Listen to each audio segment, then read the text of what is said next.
महाराज जी मुझे बात बात पर क्रोध आ जाता है महाराज जी, इसलिए मुझे हार्ट बाईपास सर्जरी भी कराना पड़ा महाराज जी। क्रोध पर मैं बात ये है ना कि क्षमता हमारी भोगों से नष्ट हो गई है।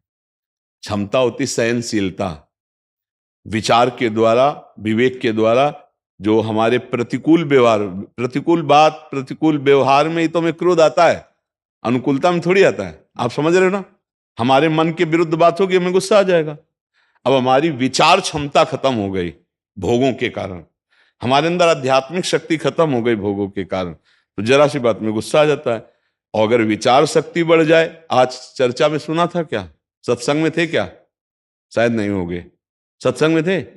हाँ, इसीलिए इतनी बड़ी सामर्थ्य होती है कि देखो नित्यानंद महाप्रभु ने कहा तुम्हारे तीनों पुत्र मर जाए, और गुस्सा में एकदम आके कहा तुम्हारे तीनों पुत्र में, और एक लात मारी शिवानंद सेन। लेकिन वो मुस्कुराते ही रहे। प्रभु तो कहा तुम्हें गुस्सा नहीं है? बोले प्रभु जिस चरण रज के लिए तरसते थे आज वो सीधे चरण हमारे, तो हमें गुस्सा क्यों आएगा? वो बोले हमने कहा था तुम्हारे तीनों पुत्र मर जाए। तो बोले प्रभु वो तो आपके ही है, आप रखो या ले लो, वो तो आपका विषय है। मुस्कुरा दिए। मतलब प्रतिकूल से प्रतिकूल परिस्थिति में भी विवेक के द्वारा क्रोध से बचा जा सकता। पर वो विवेक जो है बाजार में तो मिलता नहीं।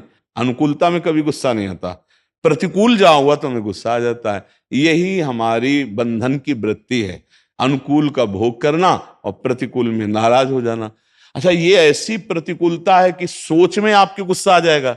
कोई प्रतिकूल नहीं है सामने, लेकिन सोच बदल गई। तो सोचते जैसे कोई साष्टांग प्रणाम करता है और वो उसका भोग कर रहा है कि मुझे साष्टांग प्रणाम किया। अब वो कल अगर पंचांग करेगा तो जलन पैदा हो जाएगी।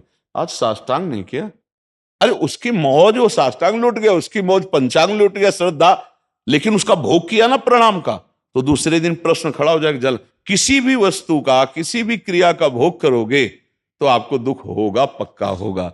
इसीलिए सम्मानम कल्याति घोर गरलम, नीचापमानम सुधा, श्री राधा मुरली धरो, भज सखे वृंदावन मात्य। नाम जप करो राधा राधा राधा, कृष्ण कृष्ण कृष्ण। और ये विचार करो कि जो अनुकूलता है वो भगवान का दुलार है, जो प्रतिकूलता है भगवान की कृपा है। अपने पाप नष्ट करने के लिए प्रतिकूलता को सह जाना चाहिए। जैसे कोई तुम्हें गाली दे रहा है, तुम्हारे प्रतिकूल व्यवहार कर, सह गए, तुम्हारे पाप नष्ट हो गए। और नहीं सहोगे, गुस्सा करोगे, तो देखो दिल का वो करवाना पड़ा सर्जरी। फिर दिमाग में आपके इतनी गुस्सा आ जाएगी कि आप बात बात पर डिप्रेशन की स्थिति में आ जाएंगे। जरा सी घबराहट वाली बात में आप बहुत ज्यादा डूबने लगेंगे, फिर बहुत ज्यादा प्रतिकूलता, क्योंकि अब धीरे धीरे कमजोरी बढ़नी है, अवस्थागत, विचारगत। हमें लगता है अगर टिकना है, सही ढंग से अभी जीवन व्यतीत करना है, तो नाम जप शुरू कर दो।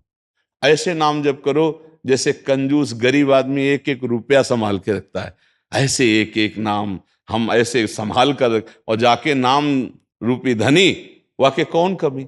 नाम रूपी धन है तो गुस्सा नहीं आएगा, काम नहीं सताएगा, ईर्ष्या नहीं आएगी, लोभ नहीं आएगा। नाम में बहुत बड़ी शीतलता है।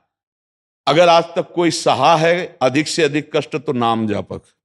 ठाकुर हरिदास जी 22 बाजारों में कोड़े मार मार करके जल्लादों ने खाल खींच ली, लेकिन हरि बोल के सिवा कभी उनको गुस्सा ले आया? इतना कष्ट कि मतलब उन लोगों ने समझ लिया था कि ठाकुर हरिदास जी पधार गए और गंगा में फेंक दिया, लेकिन वो कभी गुस्सा नहीं हुए। जब जल्लाद कहते हरि बोल कहता है, तो कहते आपका भी कल्याण हो गया, आपके मुख से हरि नाम निकला, आपका भी कल्याण हो गया। ये देखो, उनको उनके कल्याण की चिंता है, अपने कोड़े बरसाने के लिए। हरि बोल, जहां कोड़ा लगता हरि बोल, तो कहते हरि बोल कहता है, तो कहते तुम्हारा भी कल्याण हो, मेरे हरि का नाम लिया ना, तुम्हारा भी कल्याण हो गया। तो ऐसे हमें नाम जप हमें गुस्सा से बचा सकता है। अगर नाम जप करोगे तो गुस्सा में शांति आने, करोगे अधिक से अधिक नाम जप करो। क्या जप है महाराज? अब ये देखो, हमारे प्रभु के अनंत नाम हैं। हम तो वृंदावन वासी हैं, राधा राधा राधा राधा रखते हैं। आप कृष्ण कहो, राम कहो, हरि कहो, शिव कहो, भगवान के सब नाम मंगलमय हैं। भगवान ही तो किशोरी जो है, और को थोड़ी दूसरा है। श्री कृष्ण ही किशोरी जो है, किशोरी जो ही श्री कृष्ण है। कहने को किशोरी जो कृष्ण है, वो एक ही है, तनु दो है, प्राण एक है। मन एक है, तत्व एक है। वही है श्री कृष्ण के हृदय का जब प्रेम जो है रूप धारण किया तो राधा किशोरी हो गई। किशोरी जी कौन है? श्री कृष्ण के हृदय का प्रेम। इसीलिए जल्दी कोई समझ नहीं पाता प्रियाजू